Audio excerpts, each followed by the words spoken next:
Están viendo toda la pantalla.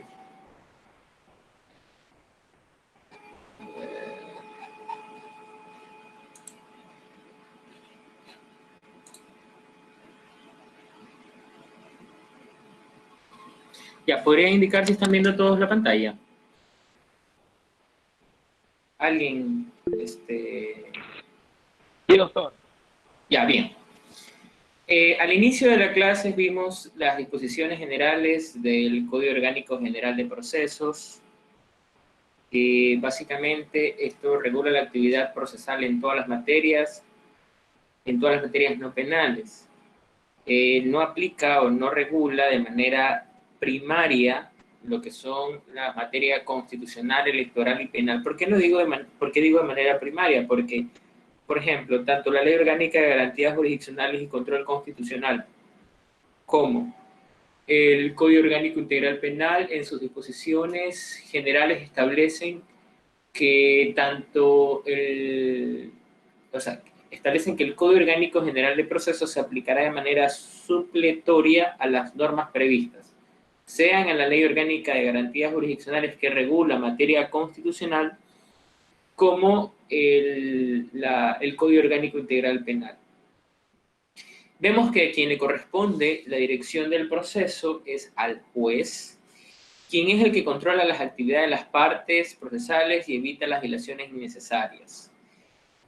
Si bien es cierto, el artículo 4 del COGEP habla de que nuestro sistema es un sistema oral, nuestro sistema procesal es un sistema oral, pero en donde incluso las decisiones deben de adoptarse por regla general en audiencias, pero hay unas que se deben de realizar por escrito, de ahí que nuestro sistema podríamos determinar que es un sistema mixto. El impulso procesal corresponde a los sujetos procesales y esto en relación al principio dispositivo.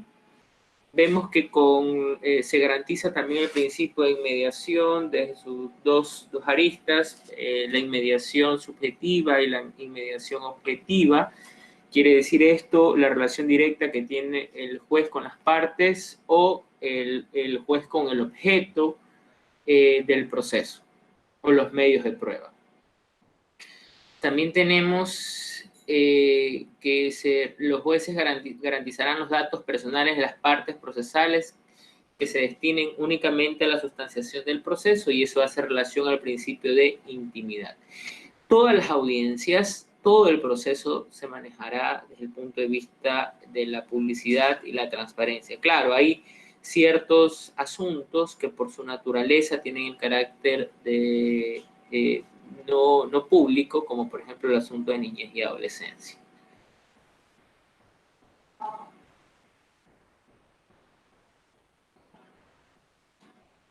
Ahí. Bien. También vimos sobre la competencia, vimos la jurisdicción y la competencia. La jurisdicción es el poder de administrar justicia y la competencia es esa distribución que está regida por la materia, por el territorio, por el grado y por las personas. Y básicamente lo que nos interesa en esta diapositiva es verificar la competencia territorial. La competencia vemos que vemos algunos tipos de competencia territorial, como es la concurrente, la excluyente. ¿Qué quiere decir esto concurrente? Porque va a elección del actor, porque él elige, además de demandar en el domicilio del demandado, él puede escoger en otro lugar siempre y cuando la norma se lo permita. De igual manera, el excluyente quiere decir que de manera privativa ese es el juzgador, un determinado juzgador es el competente para conocer determinada causa y no otro. ¿Cómo se previene la competencia? La competencia se previene mediante sorteo. Tenemos ese sorteo que puede ser ante un juez unipersonal y pluripersonal. En primer nivel tenemos jueces unipersonales, como son los jueces de unidades judiciales, y los jueces de segundo nivel, los de corte provincial. Claro, también existen asuntos de fuero de corte provincial y también existen asuntos de fuero de corte nacional. Por ejemplo, en los asuntos de fuero de corte provincial lo conoce el presidente de la corte y en alzada lo conoce la Corte Provincial de la materia respectiva. Tenemos en la competencia, vemos que esta se puede generar, se puede interponer una excepción de incompetencia o se puede generar un conflicto de competencia. ¿Cuál es la diferencia entre lo uno y lo otro?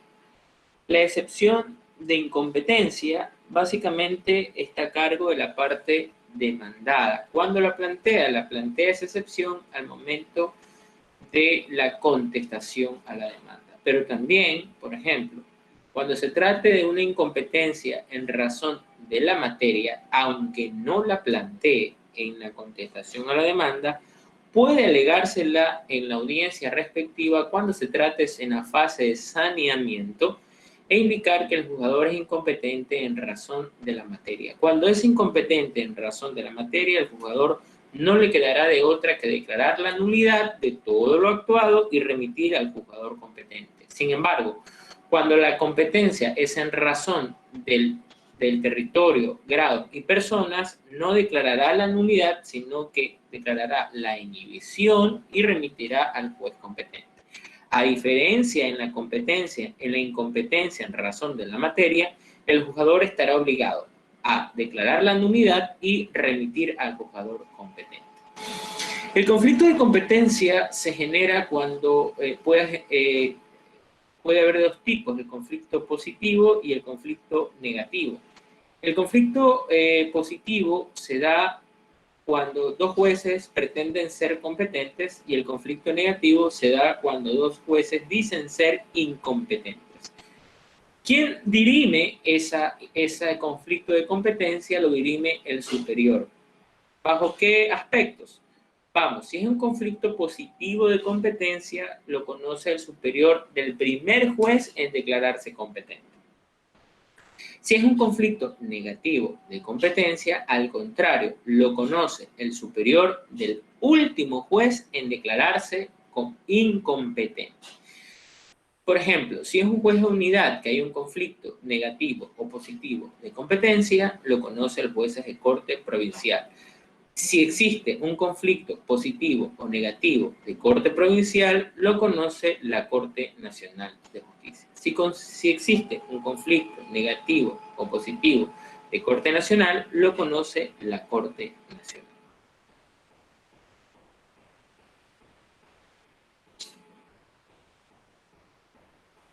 Como ustedes saben, ya teniendo determinado los parámetros generales del Código Orgánico General de Procesos, tenemos que saber ante quién debemos demandar.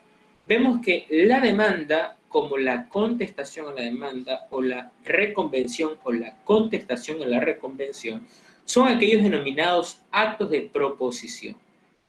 Estos actos de proposición son aquellos, por ejemplo, en la demanda, con la demanda, vamos a estudiar la demanda permite iniciar un proceso.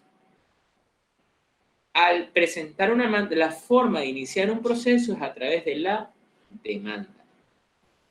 La demanda debe reunir requisitos fundamentales para que el juzgador la pueda admitir a trámite. Un ratito.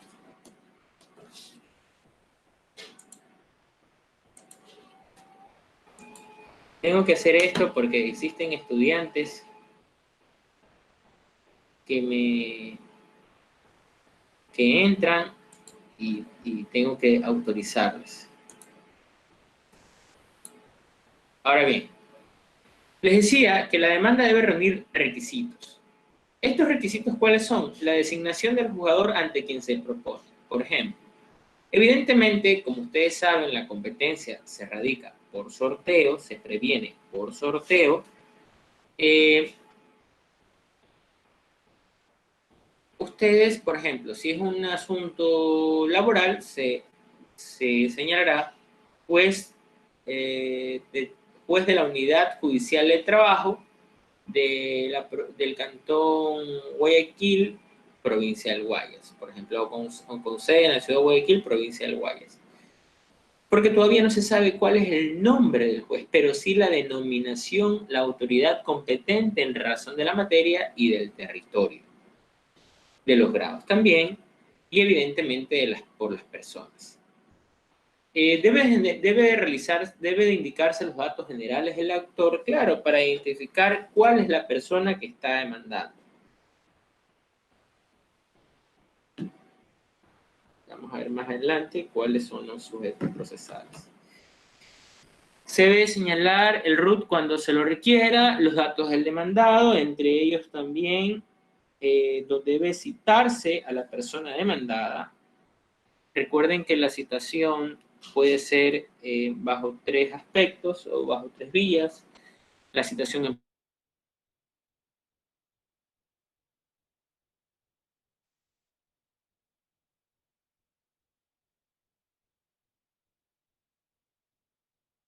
y pormenorizados que fundamentan la pretensión, es decir, clasificados y numerados. Básicamente tiene que ver con los argumentos fácticos. También debe determinarse un argumento o los fundamentos de derecho que básicamente tiene que ver con la argumentación jurídica, es decir, bajo qué preceptos jurídicos usted pretende o exige o bien el reconocimiento del derecho o el cumplimiento de una obligación. Por ejemplo, vemos que también en la demanda se debe de anunciar los medios de prueba. Todos los medios de prueba con los cuales usted va a hacer valer o va a probar sus pretensiones. Medios de prueba que pueden ser testimoniales, documentales y periciales, y hay quienes consideran que la inspección judicial también es un medio de prueba. También se debe de indicar, por ejemplo, en el asunto de los testigos, se debe de determinar sobre la indicación de los hechos sobre los cuales declararán y la especificación de los objetos sobre los cuales versarán las diligencias, también tales como la inspección judicial, la exhibición, los informes de peritos y otras similares. Es decir, se debe determinar con precisión si es que es un testigo, sobre cuál es el nombre del testigo, las generales de ley y sobre qué va a declarar el testigo. Pregunta, ¿se deben hacer las preguntas en la demanda? La respuesta es no, porque simplemente se debe indicar sobre qué hechos va a declarar el testigo.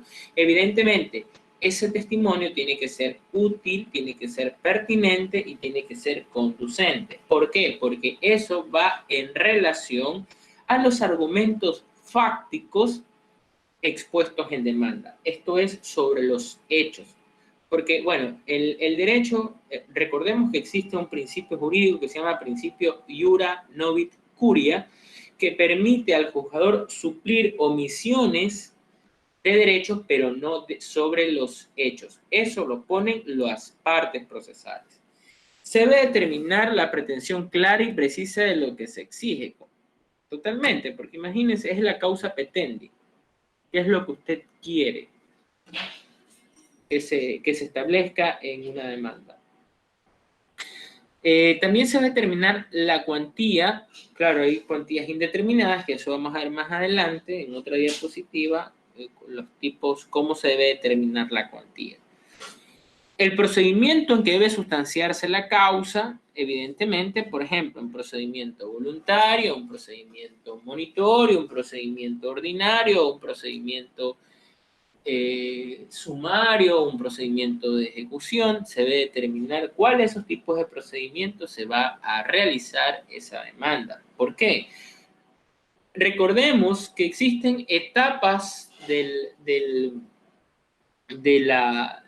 cuando ya se presenta la demanda.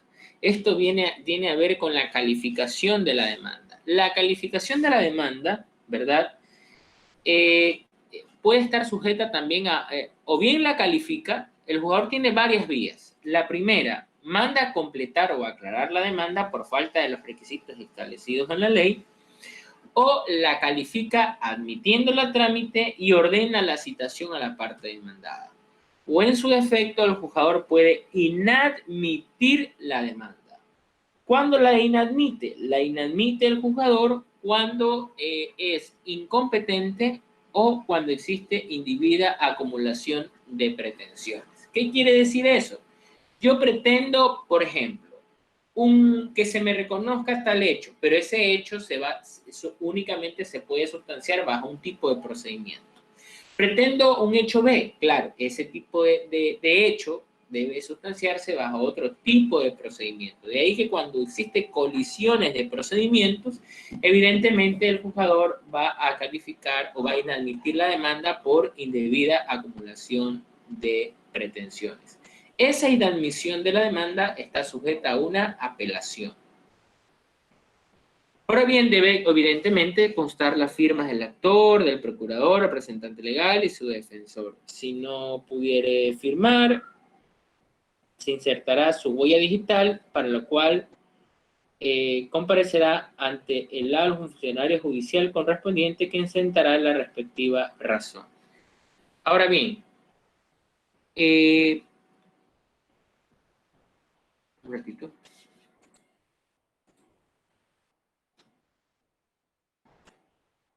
En la demanda, ¿qué deben de acompañarse documentos a la demanda?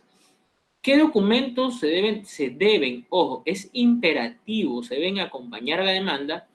El poder para intervenir en el proceso cuando se actúe por medio de apoderado, procurador o procurador judicial. Es decir, si viene el abogado, un abogado que actúa en representación de la parte con una procuración judicial con cláusula especial para transigir, ojo, no se olvide, cláusula especial para transigir, porque así lo exige el Código Orgánico General de Procesos, acompañará el poder en la demanda.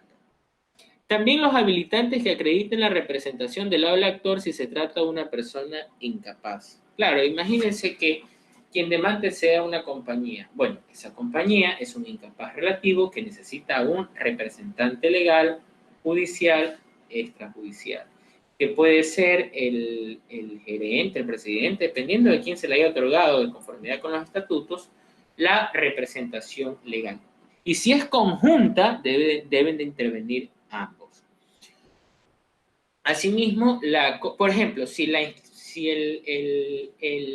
la municipalidad quisiera presentar una demanda por X motivo, evidentemente deben de comparecer tanto el alcalde como el procurador síndico, porque en ambos está la representación legal, judicial y extrajudicial, de conformidad con el Código Orgánico Territorial, el COTAC.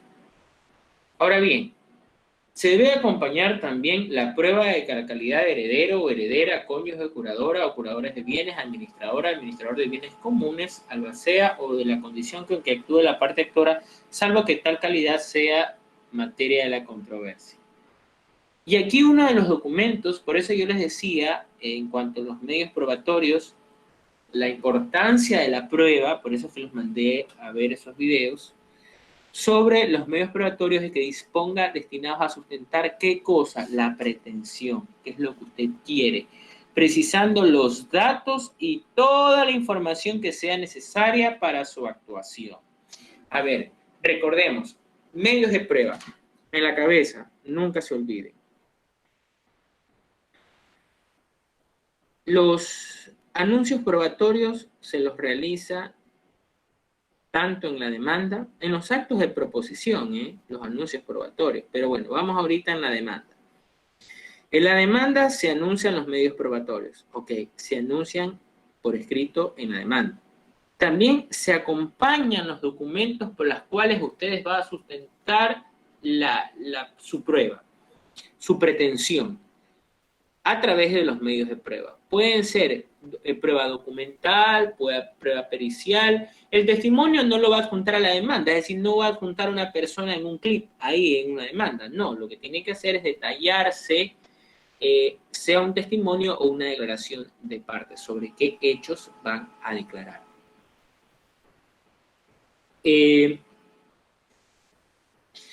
Los medios probatorios se adjuntan, se anuncian en demanda, también se anuncian en la contestación a la demanda, por eso digo en los actos de proposición, también se anuncian en la reconvención y también se anuncian en la contestación a la reconvención.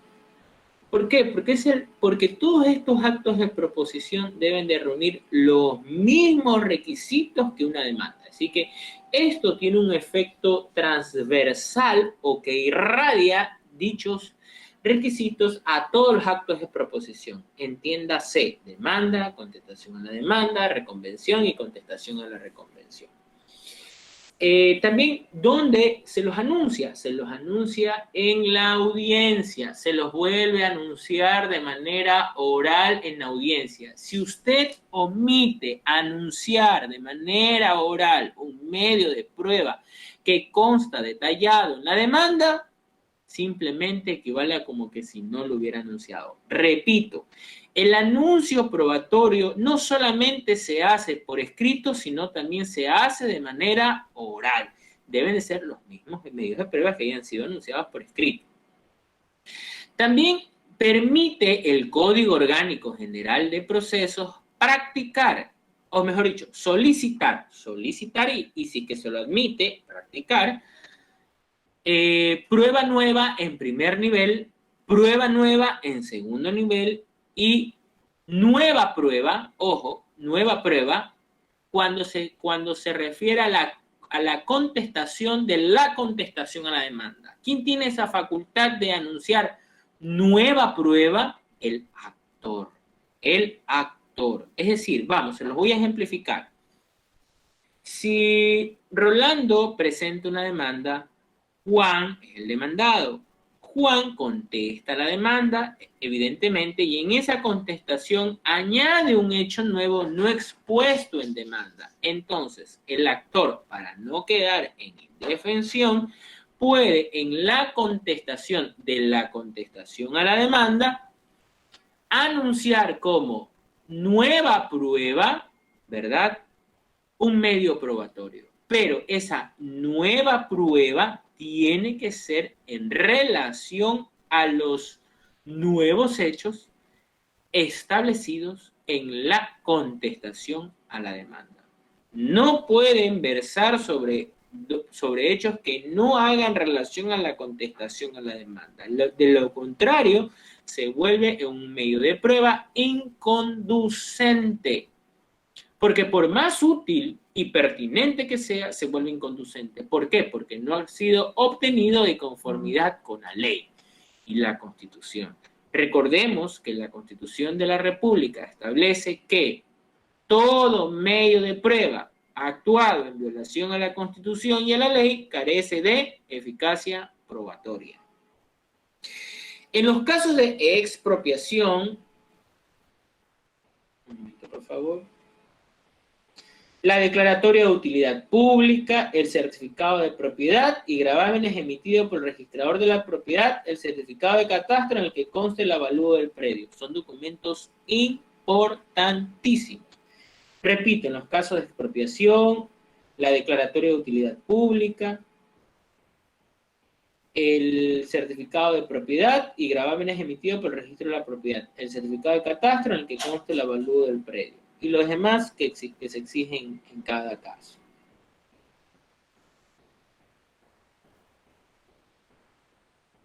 Miren lo que dice el artículo 143. El juzgador no ordenará la práctica de ninguna prueba en contravención a esta norma y si de hecho se practica, carecerá de todo valor probatorio. Es lo que les estoy diciendo. Porque por más que sea pertinente y útil, es inconducente. ¿Por qué? Porque ha sido actuado en contra de las disposiciones legales y además constitucionales. Las etapas de la demanda tenemos: el juez puede en relación a una demanda la puede inadmitir cuando es incompetente o cuando existe indebida acumulación de pretensiones, y esa inadmisión lo hacen donde en la primera providencia, y esa providencia es apelable. Ojo, cuando ustedes apelen por escrito, una cosa es la apelación oral, que pueden decir apel, pero cuando ya vayan a presentar por escrito la apelación, esa apelación debe estar debidamente fundamentada. De lo contrario, se la van a negar porque no está debidamente fundamentada, porque así lo exige el código. Es decir, no es que usted fundamenta oralmente, no, usted fundamenta por escrito, argumenta oralmente, que es distinto, pero fundamenta por escrito. La fundamentación de los recursos se los hace por escrito. ¿Se puede reformar una demanda? Sí, se puede reformar una demanda. Se puede reformar una demanda hasta antes de la constatación por parte del demandado. Y si de hecho, si después de contestada, podrá reformarse o hasta antes de la audiencia preliminar o hasta antes de la audiencia única. Hay procesos en los que no se permite la reforma de la demanda, que no es lo mismo reforma de las excepciones. Ojo, hay procesos que se prohíbe la reforma de la demanda. Por ejemplo, en los procedimientos sumarios no cabe reformar la demanda. Alguien que me lea el artículo 333, numeral 1 del Código Orgánico General de Procesos. Cualquiera.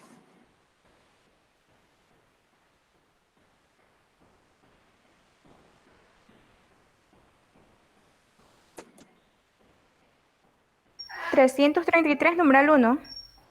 Sí. No procede la reforma de la demanda. No, pero léalo bien, pues. A ver. Para leer un artículo, escúcheme, ¿sí? escúcheme. A ver, Virginia, para leer un artículo, jamás se inicia con el numeral. Siempre se inicia con la parte general para conectarlo con el numeral. Me explico, porque si usted lee el numeral va a tener una lectura sesgada y no una lectura comprensiva. ¿Me explico? Ok. Artículo 333. Procedimiento. El procedimiento sumario se rige por las siguientes reglas. Numeral 1. No procede la reforma de la demanda. En el procedimiento sumario no cabe reformar la demanda. Repito, en el procedimiento sumario no cabe la reforma de la demanda. Repito, en el procedimiento sumario no cabe la reforma de la demanda. Espero se lo grabe.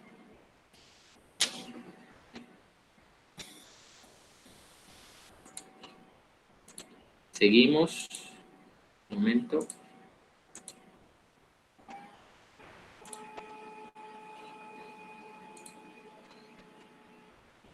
Bien.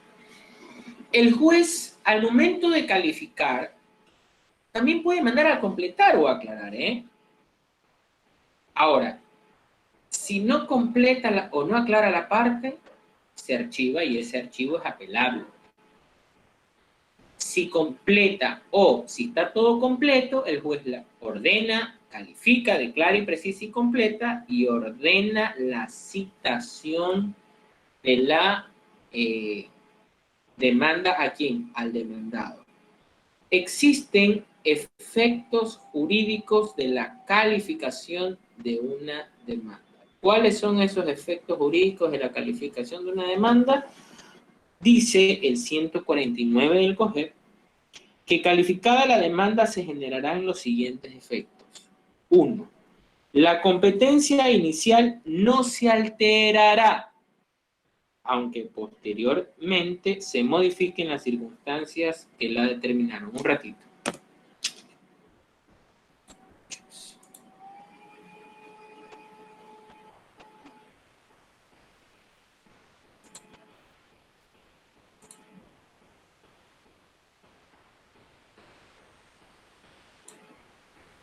Hago esto porque hay gente que sale, entra y tengo que admitir.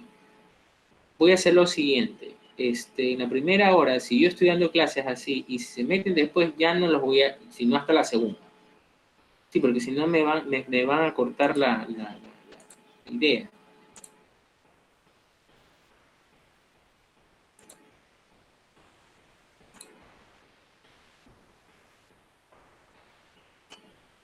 Y las partes conservarán su legitimación aunque cambien los hechos en que se funde. ¿Qué quiere decir esto? Recordemos que hay legitimación activa y legitimación pasiva. La legitimación activa es quien demanda y legitimación pasiva es quien es demandado. Por el caso, por ejemplo, de que se demande a la municipalidad representada legalmente por Jaime Nebot, ¿verdad? Y por el procurador síndico abogado Hernández. Pero como ya no es el mismo abogado, evidentemente cambian de personeros de los gobiernos autónomos centralizados y también en muchos casos cambian al procurador síndico. Pero no por eso la demanda se va a declarar nula, porque no, sino que ya se entabló la demanda en contra de una persona jurídica de derecho público como es el gobierno autónomo descentralizado. Que cambien sus representantes legales es distinto. ¿Que pueden comparecer al proceso? Sí. ¿Por qué? Porque se demandó no por los derechos por sus propios derechos, sino por los derechos que representan. De ahí la importancia, chicos, cuando ustedes demanden por los derechos que representan y por sus propios derechos. ¿Qué quiere decir eso? Aunque deje de ser representante legal, puede ser condenado por sus propios derechos. Y si es y sigue siendo representante legal, puede ser condenado por los derechos que representa y por sus propios derechos. ¿Qué quiere decir eso? Por ejemplo, si se condena a pagar $5.000 a Juan Pérez por los derechos que representa y por sus propios derechos, quiere decir que si en el evento de que esa compañía se extinga, pues perfecto, la persona natural está obligada a pagar sobre el monto ordenado a cancelar.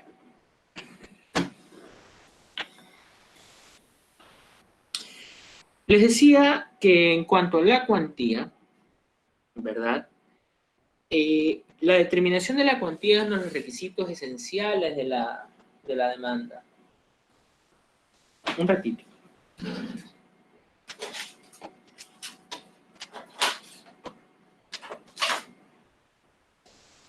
Un ratito.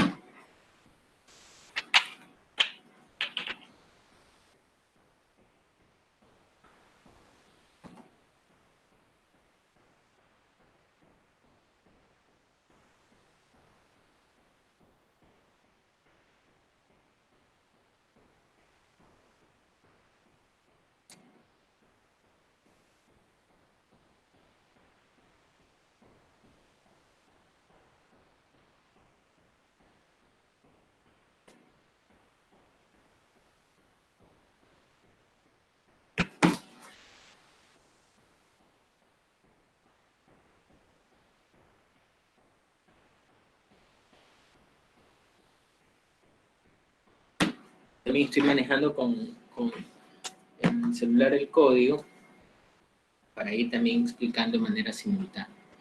El celular se está descargando.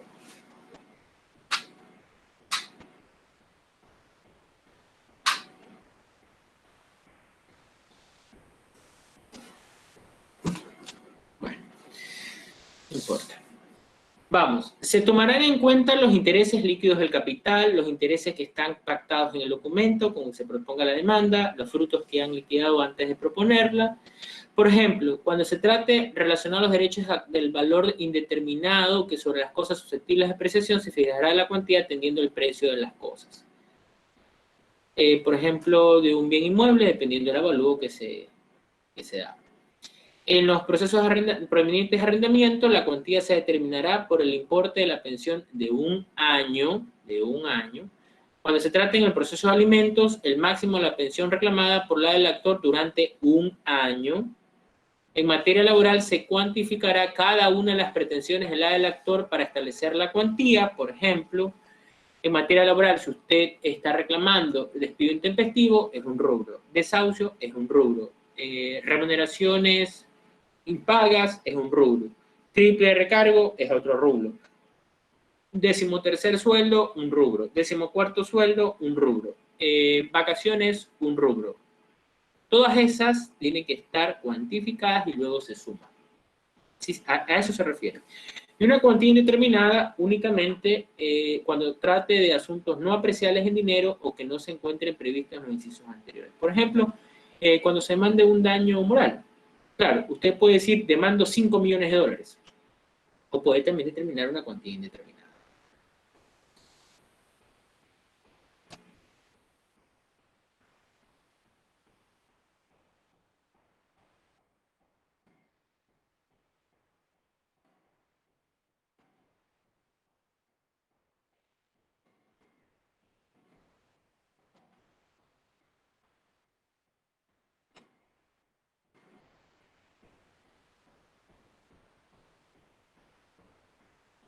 Bien, de conformidad con lo dispuesto en el artículo 151 del COGEP, permite que una vez calificada la demanda, ¿verdad?, se cite a la persona, un ratito, eso es un factor.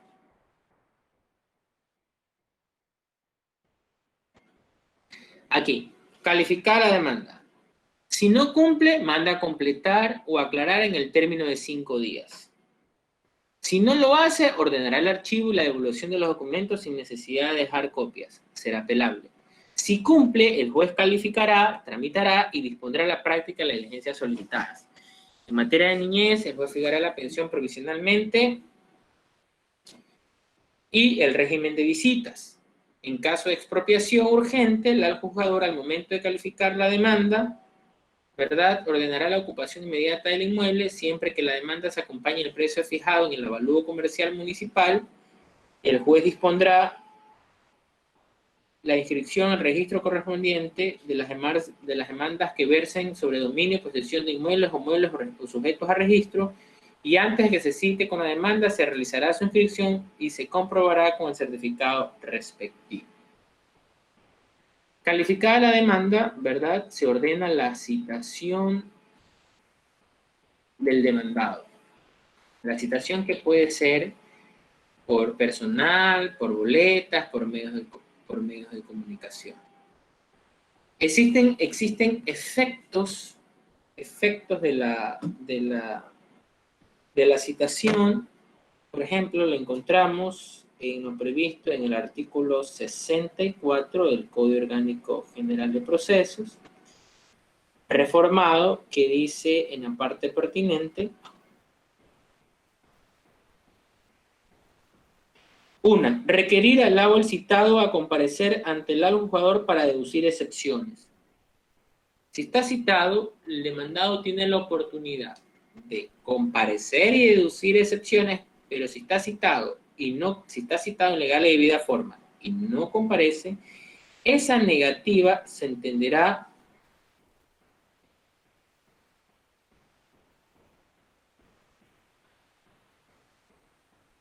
esa no contestación se entenderá como negativa de los fundamentos expuestos en la demanda. También permite constituir al lado del demandado como poseedor de mala fe o impedir que haga suyos los frutos de la cosa que se demanda según lo dispuesto en la ley. Permite también constituir al lado del deudor en mora según lo previsto en la ley. Y aquí hay una reforma que dice: interrumpir la prescripción. Con la citación se interrumpe la prescripción, pero que hay una característica. Si la demanda es citada dentro de los 6 meses de presentada, la interrupción de la prescripción se retrotraerá a la fecha de la presentación de la demanda. ¿Qué quiere decir eso? Imaginémonos que alguien presenta una demanda y su derecho va a prescribir en un mes. Puchica, pero no se citó pues en el mes. Y recuerden que la citación permite la interrupción de la prescripción, pero se citó dentro de los 6 meses. Entonces, el tiempo que se debe de contabilizar, se lo contabiliza desde el momento en que se presenta la demanda. Repito. Desde el momento en que se presenta la demanda.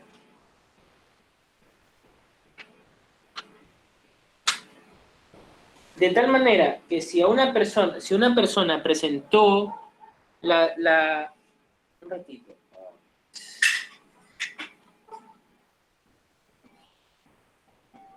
Si una persona presentó la demanda en junio y va a prescribir la acción en julio, pero es citada dentro de los 6 meses, es como que si lo hubiera presentado en junio.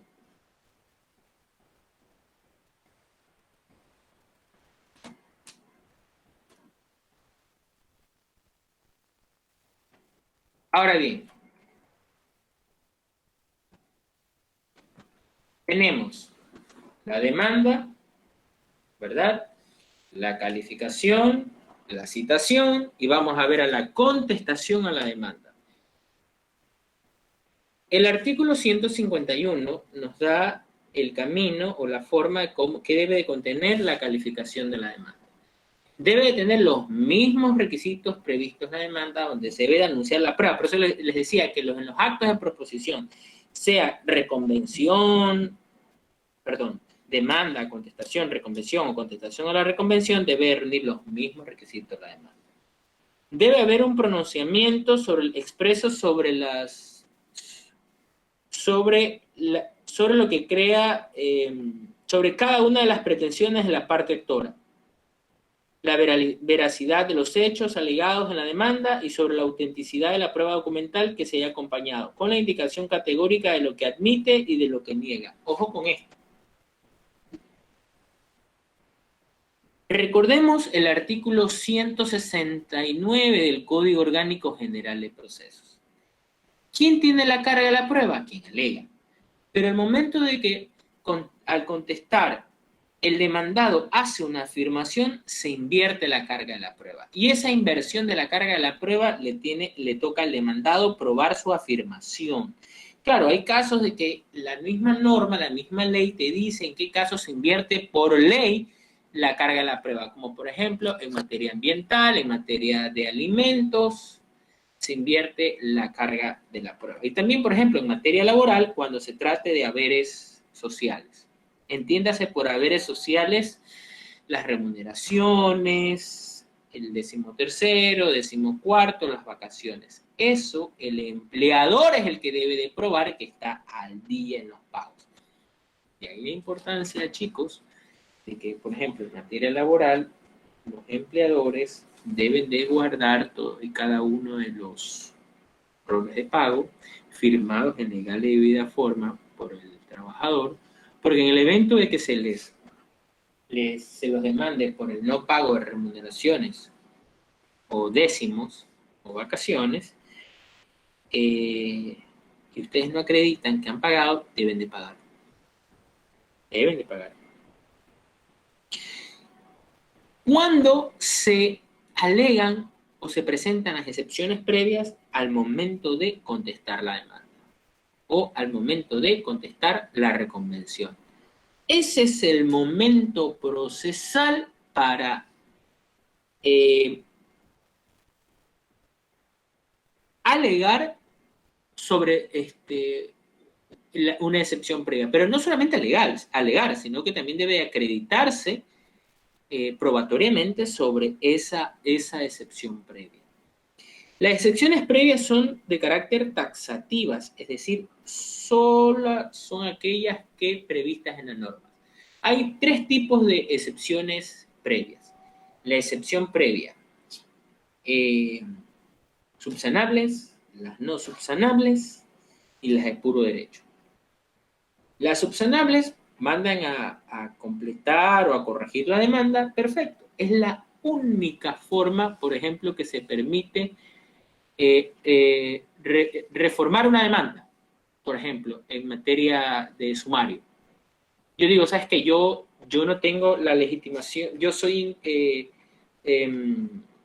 no tengo la legitimación dentro de este proceso. Ah, bueno, entonces se puede permitir, pero solamente cuando se haya planteado la excepción previa. Antes no puede reformarse la demanda. Repito, en procedimiento sumario no cabe la reforma de la demanda, a menos que el demandado haya presentado como excepción previa, ¿cuál? Error en la forma de proponer la demanda, inadecuación del procedimiento o indebida acumulación de pretensiones. Entonces ahí el jugador manda a subsanar, se subsana, continúa el proceso. Si no subsana, se archiva. Y eso obviamente también puede ser apelado. ¿Qué otra excepción previa? La litispendencia, la prescripción, la caducidad, la cosa juzgada, la transacción, la existencia de convenio, compromiso arbitral o convenio de mediación. ¿Por qué? Por ejemplo, las actas de mediación tienen fuerza de sentencia ejecutoriada, así que eso ya no se puede volver a tratar. Desde antes de que me olvide.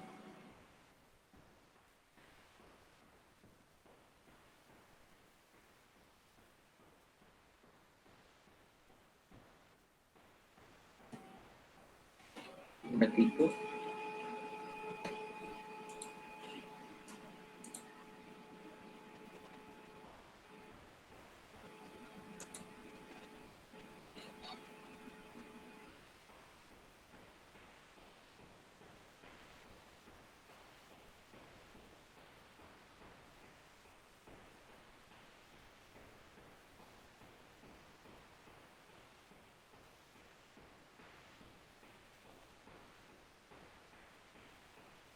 Ya, a ver, tienen, chicos, con esta explicación, tienen 10 minutos para que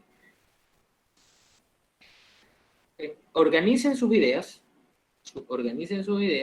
y empiezo a tomar uno por uno sobre lo que les he dado en este momento y sobre lo que les he mandado a ver en los videos. Voy a tomarles a todos porque necesito tener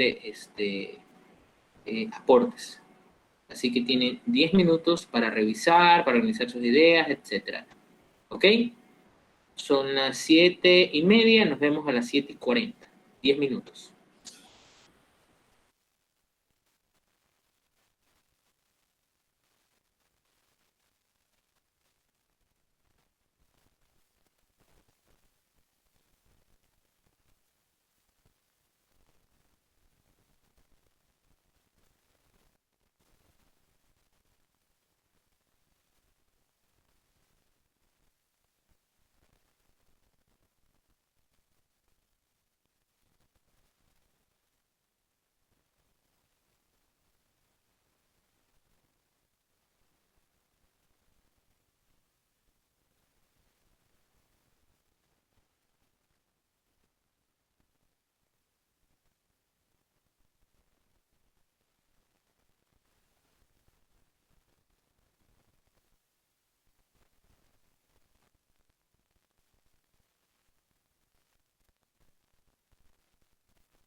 Bien, señores, nos volvemos a reinstalar. Por favor, enciendan las cámaras.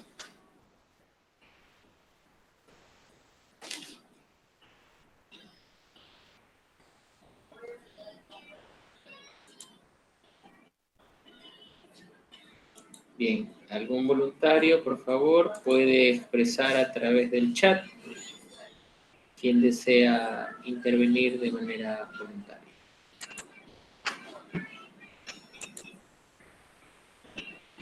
O si no, lo hago a dedocracia.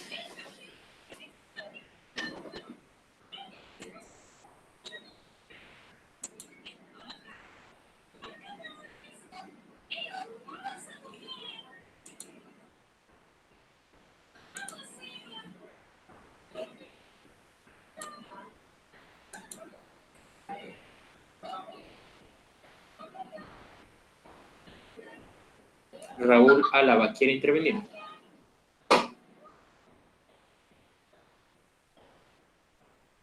Raúl tiene el uso de la voz. Buenas noches, doctor. Buenas noches. ¿Le hablo de los videos o de la clase suya? Hable sobre los videos y conecte con la clase que da. Ya, doctor, listo. Tiene mucha similitud de lo que usted dio al principio, pero basándonos en el video más largo, que hablaba sobre el debido proceso y se planteó el caso sobre del policía. Yo creo que a todos nos quedó claro que era casi notorio el hecho de en este caso era un homicidio, ¿no? Sin resolver, pero por no respetarse, digamos así, o hacer uso excesivo dentro de sus facultades que tenía la policía en ese caso, no se respetó el debido proceso, porque no se puede actuar por intuición. Y bueno, yo soy vigilante y eso nos han dicho a nosotros. Por ejemplo, nosotros estamos en lo que es la reacción recíproca. Nosotros no podemos actuar primeros ante cualquier persona si es que esa persona no responde o no empieza, digamos, la discordia. Ahí tenemos la facultad nosotros para actuar en este caso. Y él alegaba que tenía su ronda y lo vio nervioso, que era oscuro, pero eso no estaba dentro de sus facultades, o sea, no era su protocolo, su procedimiento a seguir. Entonces, como todo eso se vino abajo, y dentro del debido proceso, que es respetar íntegramente cada etapa del proceso. En lo que hablaba de los otros dos videos que también tenían similitud de lo que era la prueba, la señora que había sido profesora y jueza, ella decía que el COGEC se basa o trata de implementar lo que es la transparencia en todos los procesos, que los jueces sean imparciales y que las partes procesales, las pruebas que presenten sean de veracidad y asimismo de la forma más transparente posible, que no exista violación. Caso contrario, si se comprueba, esta carecerá de eficacia, ¿no? Y también habían cosas sobre, en este caso, que en lo que es niñez y adolescencia, tenía 5 días para la contestación, solo en esos casos, con esas excepciones. En los casos sumarios, en este caso eran 10 días, los que eran ordinarios, 15 días.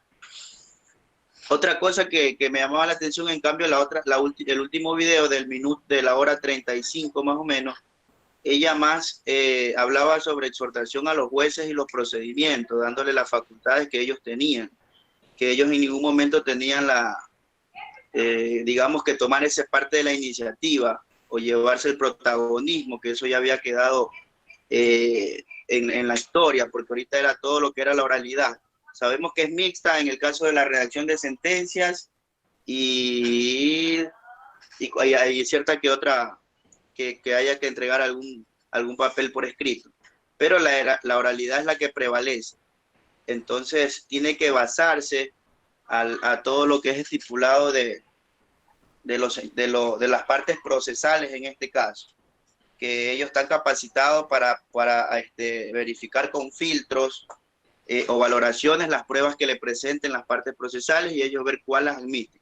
Asimismo, ella decía que no solo es de coger de decir o basarse en un artículo en general y decir esta prueba no la admito o no la ingreso, no la acepto. Siempre tiene que haber una respectiva y obligatoria motivación de parte del juez, así como motiva la sentencia, que también debería motivar el por qué no acepta o él no le parece que esa prueba sea aplicable en ese caso a resolver digamos en las demandas. Y hablando de la clase que usted daba sobre, aquí mismo, es parecido, ¿no? Lo de regula la actividad procesal en este caso, se exceptúa lo que es constitucional, electoral y penal, ya que ellos cuentan con su respectiva normativa. No sin antes dejar claro que todo lo establecido, sea en lo que es la prueba y debido proceso, eso están dentro o se manejan dentro de las normas de los tratados internacionales, las constituciones y asimismo que existen leyes superiores. Están enmarcadas dentro de ellos, ¿no? Que el proceso en todo caso lo lleva un juez para ver que no hayan dilaciones de inversiones. Lo mismo en este caso la oralidad es mixto, los principios de inmediación. También hablaba de las etapas en el cual se les da la facultad para poder resolver este caso mediante lo que es la mediación, para no llegar a lo que es juicio en las partes que son divididas. También hablaba sobre lo que es la competencia territorial, concurrente, excluyente, que esta parte ciertos jueces tienen digamos, la facultad para conocer, que conocen o para actuar. Y el tribunal y juez ponente, que son las salas provinciales, la de lo tributario, lo administrativo, y las excepciones de competencia. Esto si la acepta o no la sala, para que proceda con el procedimiento y no quede nulo. Y no tengo nada más que decir, doctor. Si tiene alguna pregunta, no hay problema. Sí, solo una precisión respecto a la contestación a la demanda. Vamos, el momento procesal para poder deducir las excepciones previas es al momento de contestar la demanda o contestar la reconvención, que viene a ser una contrademanda. Las excepciones previas pueden reformarse hasta antes de que el juzgador dicte la providencia convocando la audiencia preliminar o única. Repito, una cosa es la reforma de la demanda, que en algunos casos sí se permite, en otros no, como por ejemplo en los procedimientos sumarios, y otra cosa es la reforma de las excepciones previas, que la hace no el actor, sino el demandado. Evidentemente, o antes de la audiencia preliminar o de la audiencia única. En este caso, si se presenta una reforma de excepciones, se notificará a la parte actora y se le concederá un término de 10 días para anunciar prueba nueva, y en materia de niñez y adolescencia ese término será de 5 días. Ahora, en el término de 3 días de calificada la contestación, se notificará con su contenido a la parte actora que en el término de 10 días podrá anunciar nueva prueba, que se referirá a los hechos expuestos en la contestación. En cambio, en materia de niñez y adolescencia, en el término de 1 día de calificada la contestación, se notificará con su contenido la parte actora, que en el término de 3 días podrá anunciar nueva prueba que se referirá a los hechos expuestos en la contestación. Bien, en otras palabras, el juez no solamente califica la demanda,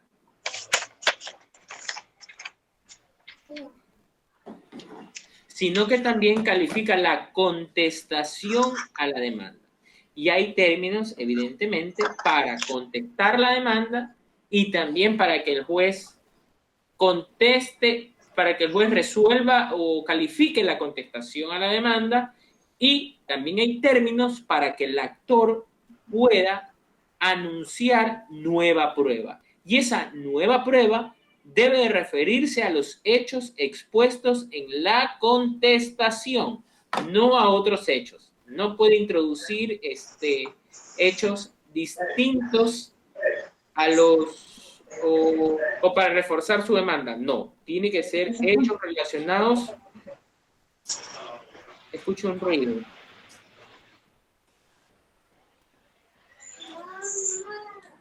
Ahí. Hechos relacionados a la contestación a la demanda. Bien, con eso, por favor, Doris, póngale actuación a Raúl, por favor. Gracias, Raúl. A ver, Raúl, Francini, Dayana. Buenas noches, mister. Bueno, básicamente lo que estaba dentro de los videos, en el primero nos hablaba acerca de los parámetros para la prueba. Ya, Sofía Guevara, que fue la primera expositora, hablaba del momento de la audiencia preliminar o la primera fase en la que las partes atribuyen la prueba y es el juez quien la admite o inadmite estos anuncios.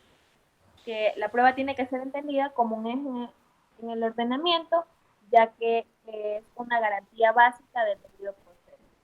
Hablaba también acerca de la prueba judicial, que es aquella la que se efectúa dentro de un proceso y es la que se emplea para el convencimiento del juez.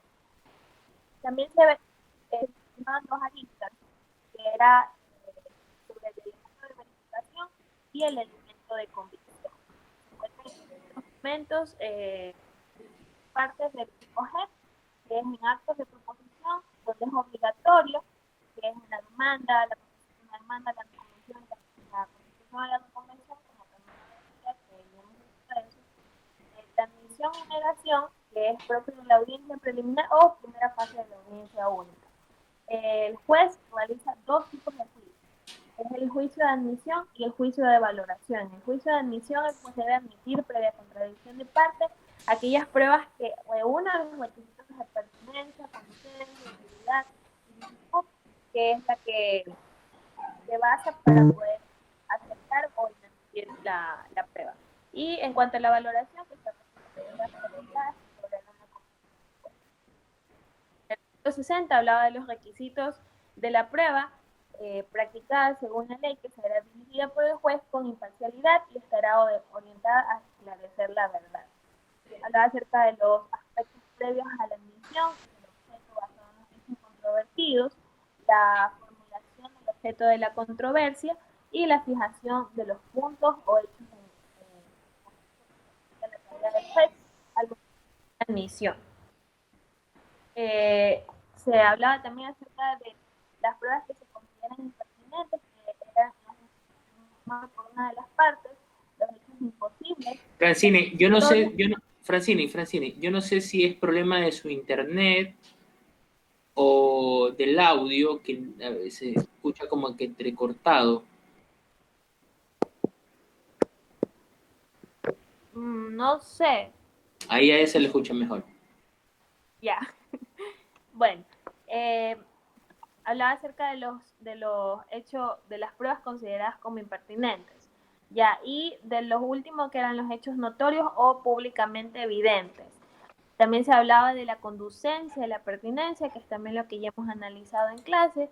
En el segundo video, básicamente, se hablaba acerca de había una comparación que la expositora decía acerca del artículo 148 y el 152, que es sobre la acreditación del hecho nuevo, y queda abierta la posibilidad de probar otros hechos, no solamente la prueba nueva.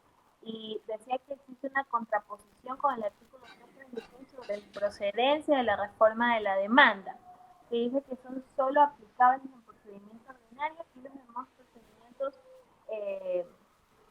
o en los demás procedimientos, o solo al momento de introducir un hecho nuevo. Entonces, en el artículo 252 decía en cambio que se da la oportunidad de notificar los hechos nuevos y que estos sean correspondientes a la acreditación. Se hablaba también acerca de la admisibilidad de la audiencia, que en procedimientos sumarios antes no se permitía o no se producía un debate probatorio, que por ello la reforma en el artículo artículo 33 se aclara por fin que todos los procedimientos tengan la fase probatoria, la prueba y la ecuación de la prueba. Es la misma que se realiza en la audiencia, obviamente. Ya, y de ahí, en base a lo que nos hizo una pequeña recapitulación hoy, que era acerca de las competencias, los tipos de competencias, cuando se subrogó, cuando revoga. Hablamos también de los conflictos de competencia, que son positivos, negativos. Hablamos acerca de las competencias de los juicios de conocimiento, acerca de la situación, de la demanda, de la prueba, la determinación de las cuantías cuando son determinables, acerca de los procedimientos que también son los horizontales y los verticales, acerca de la calificación de la demanda, lo que se encuentra en el artículo 143, los anuncios probatorios que se anuncian por escrito, y es el actor el único que puede presentar la nueva prueba en la contestación a la reconvención solo sobre los hechos que se adjuntan a la reconvención. Eso, mister. Bien, Francine, muchas gracias. Doris, póngale actuación. Yolanda Chancay. Buenas noches, abogado. Bueno, yo le voy a hablar sobre el video cual indica las reformas al COGEP, la prueba, en el que estaba dirigido por la abogada Ana Intriago, en la cual ella nos indicaba que desde un inicio, que decía, todo nace desde el momento en que se califica la demanda, que es la puerta de entrada al proceso. Comenzando desde allí, ella también hacía énfasis en unos paradigmas, el cual indicaba sobre la libertad probatoria, que era puntual en nuestro procesalismo. También indicaba en lo que el COGEP supuso en cambiar de paradigmas, pero que las reformas de años pasados no servían, por ende, no servían para afirmar aquellos conceptos. Asimismo, también indicó lo que era principios que rigen en nuestro procesalismo, el cual era el principio dispositivo, en el que ella afirmaba que son las partes, indicaba que son las partes con sus argumentos, pruebas, actuaciones, afirmaciones respecto a los hechos y con acreditación van construyendo la verdad procesal. También decía sobre la puerta, como les indiqué, que era la puerta de entrada del proceso, la cual era definida por la ex Corte, en la que también añadía que se ancla el derecho de acceder no debe dar de acceder a la justicia, al cual no debe dar a la discrecionalidad. También nos habló sobre el artículo 146, que afirmaba que era el artículo que más ha tenido reformas. También en que el juez tiene que especificar el defecto y ordenar si se aclara o se amplía. El juez conoce el derecho, por ende tiene la obligación de suplir los errores del derecho. El debate probatorio se tiene que realizar en audiencias y por las partes. Tiene un filtro y en ese filtro puede ejercer tal como lo establece en la ley. Ella también indicaba sobre la prueba nueva que hemos estado viendo, que es una oportunidad probatoria de los dos sujetos procesales. Indicaba en el artículo 166, el cual nos habla que la prueba nueva es una solicitud que se puede realizar antes de la convocatoria de la audiencia de juicio. Ahí también ella hacía una pregunta, que ¿cuándo ocurre la convocatoria a la audiencia de juicio? En la audiencia preliminar.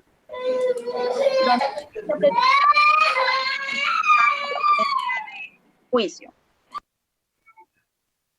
También en el artículo 155, que es en la reforma que el legislador realizó en el contenido de la contestación. ¿Qué sucede cuando se reforma excepciones? Salvo asuntos que no requieran pruebas, se va a tener que acreditarlas de forma suficiente. Es lo que ella decía en el video. El sistema probatorio hoy por hoy es un sistema estático para determinar quién tiene la carga de prueba, y en base al artículo 169, que nos daba un concepto básico de quién alega prueba, por lo tanto el actor tiene la primera carga de prueba, salvo que el demandado se atribuya a las pruebas, o salvo de causas supervinientes de reversión de carga o de reversión de carga establecidas en la ley. La reversión de carga tiene reserva legal. El juez no puede atribuir carga. Ya. Ella también indicaba lo que es en el artículo 333, el cual usted indicó en la clase, que la demanda es irreformable. Y usted hizo énfasis en eso, en el que nos indicaba que en el procedimiento sumario no cabe la reforma de la demanda. En base a ese video. En cuanto al video de parámetros legales para admitir la prueba según el COGEP, era sobre la admisibilidad probatoria, guiado por la abogada Sofía Figueroa Guevara. Ella nos comentaba sobre qué es la prueba, donde decía que es todo elemento que permite llegar a la verdad y resolver un conflicto. Trata más sobre la transparencia al momento de presentar las pruebas, que sean verdaderas y que no hayan sido violentadas. Prioridad de la oralidad, que en el sistema ecuatoriano es mixto, es lo que usted también decía en base, si no me equivoco, en base al artículo 4. Actualmente se realiza lo que es la oralidad, pero también hay casos que son mixtos. Ya, como dice aquí, en casi todas las instancias es oral y se usa el escrito en las sentencias y en la fundamentación. Esto se aplica al principio de celeridad, ya que en tiempos anteriores eso era, antes no, o sea, se demoraba mucho para poder realizar alguna sentencia o algún caso. Actualmente se utiliza lo que es lo digital, por el caso que estamos viviendo sobre la pandemia y todo eso. Esta está bajo los principios de los tratados internacionales y de la Constitución. La prueba es la garantía básica del debido proceso. También es una garantía del derecho de la defensa, que tiene la facultad para contradecir y refutar. Si la prueba se ha obtenido de forma violenta, esta se le restará validez y eficacia. Por ende, ella desde un inicio dijo que se trata más sobre la transparencia al momento de presentar las pruebas, que sean verdaderas y no hayan sido violentadas. Y en cuanto al último video, que es sobre el debido proceso en la obtención de pruebas, que es dirigido por el doctor José Luis Segovia Dueñas, él también nos indicaba que el debido proceso es la base de toda investigación. Por ende, ponía como en primer escalón o en primera fase lo que es la Constitución y los tratados y convenios internacionales. De ahí venían las leyes orgánicas, leyes ordinarias, normas regionales, ordenanzas distritales, decretos y reglamentos, ordenanzas, acuerdos, resoluciones y demás actos de decisiones de poderes públicos. Él indicaba que la Constitución es el pilar fundamental de los derechos de todos los ciudadanos, es lo que regla el debido proceso. En el Ecuador puede ser sujeto de una demanda a nivel internacional. Aquí nos indica sobre los convenios y tratados internacionales, que en este caso ya no se observa o se utiliza la normativa interna, sino que se utilizaría la internacional. Las leyes orgánicas, las ordenanzas, acuerdos y resoluciones nunca pueden estar delante de la Constitución, tratados o convenios internacionales. Siempre van a estar abajo, nunca van a estar por encima. También habló sobre el artículo 5 del COIP, el cual recoge que los principios del debido proceso deben ser tutelados, garantizados por los jueces y por la fiscalía. También trataba sobre el debido proceso como fundamento de hacer cumplir las normas y los derechos, es decir, proteger. En el video también se habló, él mostró un pequeño video sobre un policía que había arrestado a una persona, pero él también aquí indicaba que es ser sospechoso, porque lo cogieron por sospechoso. Entonces ahí la jueza tuvo que dictar que no había cumplido con el debido proceso, ya que se había saltado ciertos pasos, no habían las pruebas necesarias, como para haberlo detenido. Entonces, por eso él hizo énfasis en que el debido proceso es fundamental, porque si no se cumple con todas las reglas necesarias, no se, o sea, va a ser negado todo, no se va a hacer valer. También aquí indicaba, habló sobre varios puntos, también sobre el artículo 76, sobre el derecho a la defensa, que no se puede dejar sin defensa a ninguna persona, que se tiene que tutelar sus derechos. El derecho a la defensa no puede ser impedido o privado en todos los procedimientos, debe realizar la tutela efectiva. Y en base a lo que usted dictó en clases, usted también puso, como le dije, el del artículo 333, que en el procedimiento sumario no cabe la reforma de la demanda. Habló también sobre el artículo 64 de la citación, sobre el artículo 169 del COGEP, que es la carga de la prueba, la tiene la ley y que se invierte en materia ambiental y de alimentos. Aquí también usted habló sobre la excepción previa, que son de carácter taxativa, que es taxativa. Habló sobre la subsanable, no subsanable, y eso es lo que puedo indicar por el momento. Ya, excepciones previas, subsanables, no subsanables y de pleno derecho. A ver. Eso no lo había notado. Sí, subsanables, no subsanables y de pleno derecho.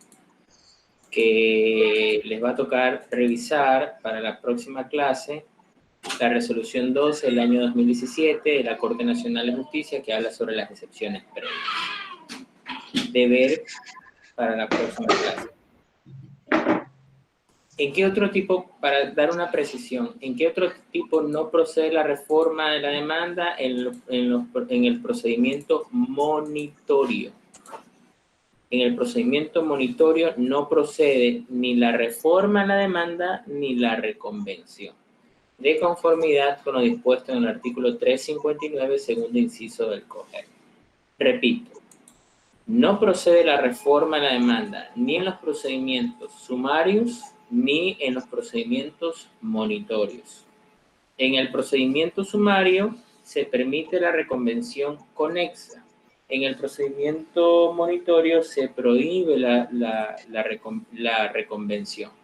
Ahora, el término para poder contestar una demanda dentro de un procedimiento ordinario, tenemos el término de 30 días para presentar una contestación a la demanda. Este término se contará desde que se practicó la última citación cuando los demandados son varios. A ver, si yo demando, por ejemplo, a Ronnie, a Vanessa, a Julio César, a Francine, a Virginia, y han sido citados, ¿verdad? Y el último en citar, y han sido citados por boleta, y el último ha sido citado Julio César. ¿Desde cuándo se cuenta ese término? Desde la última citación del último demandado, es decir, a partir de la última citación de Julio César. Todos tienen un término común para poder contestar a la demanda. Pero ahí se corren el riesgo. Yo preferiría contestar la demanda dentro del término respectivo. Ahora, eso en el procedimiento ordinario. En el procedimiento sumario, el término para contestar la demanda, en cambio, se reduce. Es de 15 días, a excepción de la materia de niñez y adolescencia y del despido de mujeres embarazadas o en periodo de lactancia y de los dirigentes sindicales, que será de 10 días. El Estado y las instituciones del sector público contestarán la demanda en el término previsto en el artículo 291. Repito con esto. ¿Cuál es el término previsto en el 291? 30 días. 30 días. En los procedimientos ordinarios, 30 días, término. Son varios demandados a partir de la última citación. Procedimiento sumario, hay dos tipos. La regla general, que son 15 días, término, y la excepción son 10 días. 10 días que cuando se trate de mujeres embarazadas, perdón, cuando se trate de materia de niñez y adolescencia, cuando se trate de despido intempestivo de mujeres embarazadas o en periodo de lactancia, y cuando se trate del despido de dirigentes sindicales. Y pese a que se demande dentro de un procedimiento sumario a una entidad del Estado, el Estado no va a contestar en el término de 15 días, sino de 30 días. Eso deben de tenerlo clarísimo. De conformidad con lo dispuesto en el artículo 333, numeral 3 del Código Orgánico General de Procesos. En el procedimiento voluntario no hay necesidad no hay demandado, pero si es que hay oposición, bueno, ahí muta ese procedimiento voluntario y se constituye un procedimiento sumario. Ahora, otra precisión. Tengo la demanda, ¿verdad? Yo puedo reformar la demanda. Pero cuando reforme la demanda, yo tengo también la oportunidad de anunciar pruebas. El actor tiene posibilidad de anunciar pruebas relacionadas a la reforma de la demanda. ¿Cuándo también el actor puede anunciar prueba? El actor también puede anunciar nueva prueba cuando se relacione a la contestación de la contestación a la demanda. Cuando el actor puede anunciar también prueba cuando se reforme la excepción previa. Miren lo que se está garantizando el derecho a la defensa de los sujetos sujetos procesales.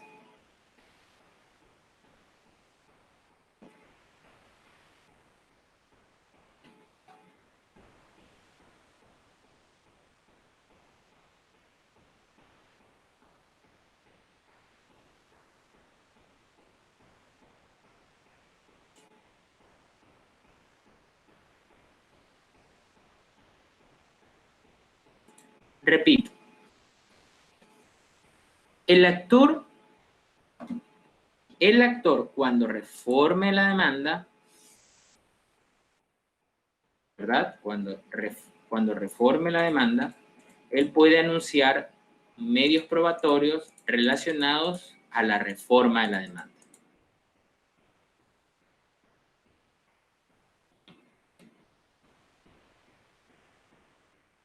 También puede el actor anunciar como nueva prueba, repito, nueva prueba en dos posibilidades.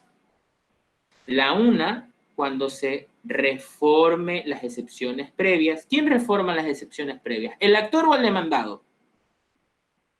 El demandado, pues. Y también cuando haga relación a la contestación de la contestación a la demanda. Ahí puede anunciar nueva prueba. ¿Quién? El actor. Miren cuántas oportunidades tiene el actor para generar medios probatorios. Los sujetos procesales también pueden anunciar prueba nueva. Prueba nueva. De conformidad con lo dispuesto en el artículo 166. Se podrá solicitar prueba no anunciada en la demanda, contestación a la demanda, reconvención y contestación a la reconvención hasta antes de la convocatoria a la audiencia de juicio única, siempre que se acredite que no fue de conocimiento de la parte a la que beneficia o que, habiéndolo conocido, no pudo disponer de la misma. El juzgador podrá aceptar o no la solicitud de acuerdo con su sana crítica. Eso en cuanto a los sujetos procesales. pueden presentar prueba nueva, no anunciada, tanto en la demanda, contestación a la demanda, reconvención y contestación a la reconvención. Se genera sobre hechos desconocidos y sobre hechos conocidos. Sobre hechos desconocidos cuando se acredite que no fue de conocimiento de la parte de la que se beneficia. O sobre hechos conocidos, es decir, controvertidos, cuando no pudo disponer de la misma. También se puede solicitar prueba nueva en segunda instancia.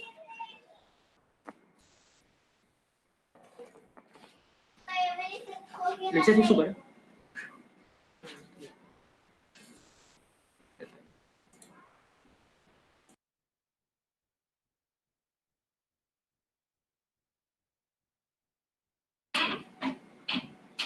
También el actor puede anunciar prueba nueva de conformidad, perdón, las partes procesales, no el actor, las partes procesales, cuando se interponga un recurso.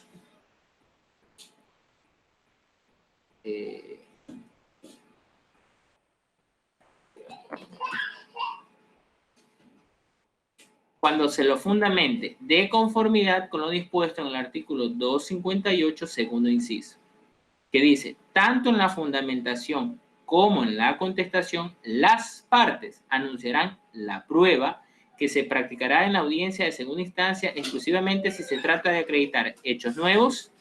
También podrá solicitarse en la correspondiente fundamentación o contestación la práctica de prueba que, versando sobre los mismos hechos, solo haya sido posible obtenerla con posterioridad a la sentencia. Yo lo que quiero... Y también existe la prueba para mejor resolver. Miren todo el universo que tiene, todo el universo probatorio. El actor, el demandado, el que reconviene y el reconvenido pueden anunciar prueba en los actos de proposición. Eso sí está clarísimo. ¿Se permite reformar la demanda? Perfecto. No en todos los casos. Tenemos en el procedimiento sumario y en el procedimiento monitorio se prohíbe la reforma de la demanda. ¿Ok? Pero si se reforma la demanda, el actor puede anunciar medios de prueba relacionados única y exclusivamente a la reforma de la demanda. Ok. El demandado. ¿Qué puede hacer el demandado? El demandado puede reformar las excepciones previas. Si bien puede el actor reformar la demanda, el demandado puede reformar las excepciones previas. Ahora bien, el actor puede anunciar como nueva prueba, en dos posibilidades. La una, cuando se reformen las excepciones previas, y la otra cuando se refiere a la contestación de la contestación a la demanda. Esto es un juego de palabras. A ver, miren aquí, tengo este cuaderno que representa la demanda. Tengo esta hojita de acá que representa la contestación a la demanda. ¿Ok? Estamos. Con esta contestación a la demanda se le va a notificar al actor para que el actor se pronuncie sobre esta contestación a la demanda. Y cuando se va a pronunciar es ahí, en ese momento procesal, que él puede anunciar nueva prueba. Pero esa nueva prueba tiene que ser única y exclusivamente relacionada ¿a qué? Aquí, a la contestación a la demanda. Las partes también pueden solicitar prueba nueva, miren que estoy diciendo lo contrario, prueba nueva, no nueva prueba, sino prueba nueva, tanto en el primer nivel como en el segundo nivel. En el primer nivel, hasta antes de la audiencia, de juicio o única. Siempre que se acredite que fuera desconocida o que fue imposible obtenerla. También las partes pueden solicitar como prueba nueva cuando se fundamente un recurso o cuando se conteste un recurso. Y puede ser sobre hechos nuevos o sobre hechos controvertidos. Cuando habla sobre hechos nuevos, quiere decir que no los conocían antes los actos de proposición. Actos de proposición, entiéndase, demanda, contestación, reconvención, contestación a la reconvención. Y cuando se trate sobre hechos controvertidos, solamente haya sido posible obtenerlos con posterioridad a la demanda. Imagínense que ustedes hayan pedido un medio de prueba, X, y ese medio de prueba nunca les llegó sino después de la demanda. Y era fundamental, pues. Y es un hecho controvertido. Entonces ustedes van arriba y solicitan al Tribunal de Apelación para que se admita esa prueba nueva, porque fue obtenida si bien se trata sobre hechos controvertidos, fue obtenida con posterioridad a la demanda y tiene que practicarse. ¿Estamos?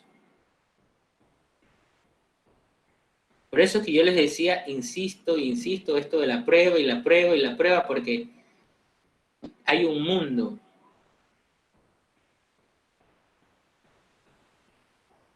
probatorio.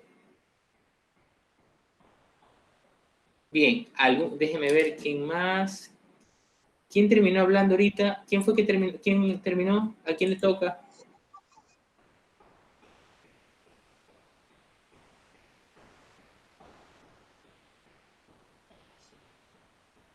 A ver, Francini fue la que terminó de hablar. Yolanda Chancay.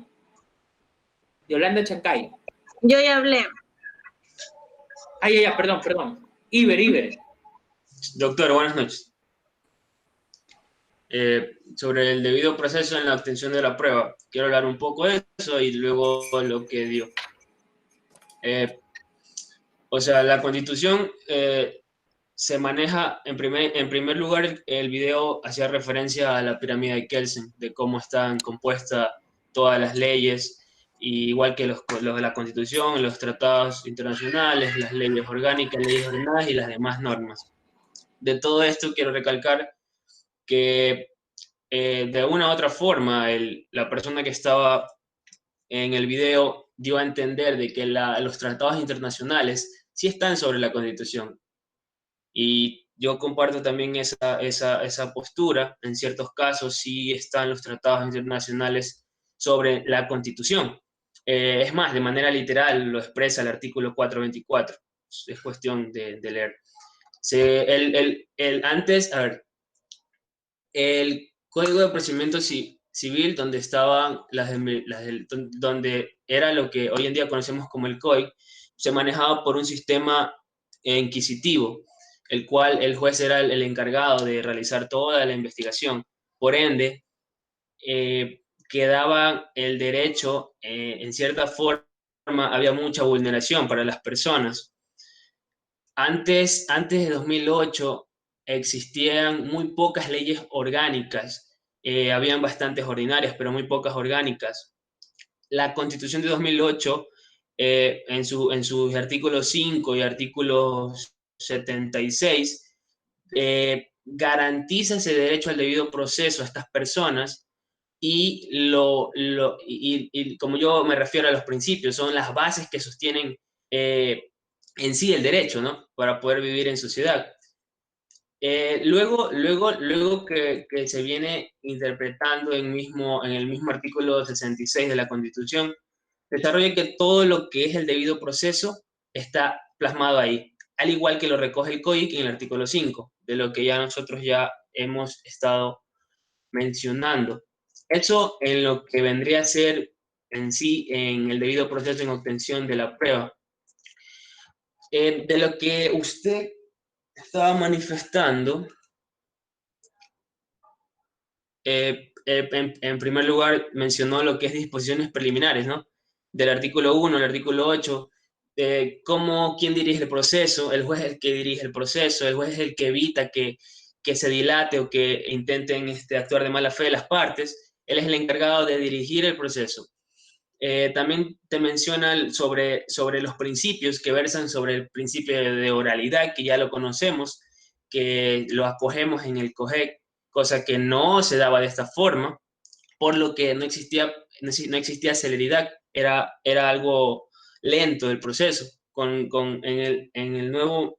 el momento que nos encontramos, es un poco más ágil y se podría decir que no es no es un sistema oral completamente, sino es mixto, como usted lo dice, porque hay ciertas cosas que la misma ley están escritas que tienes que hacerlo de forma escrita. Iber, deja de hablar, que Iber, la deja de profesora hablar, se le que acabó el el profesor se internet. fue. Ok, gracias.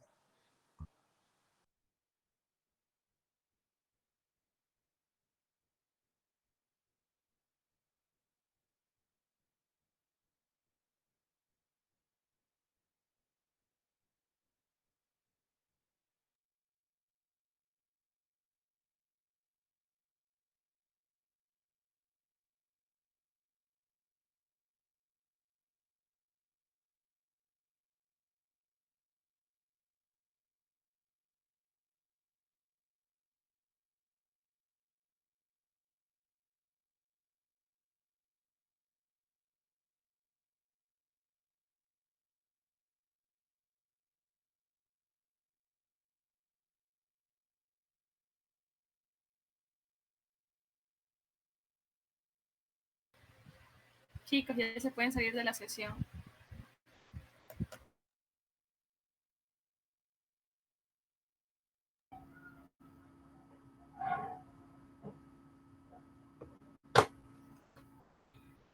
Wow.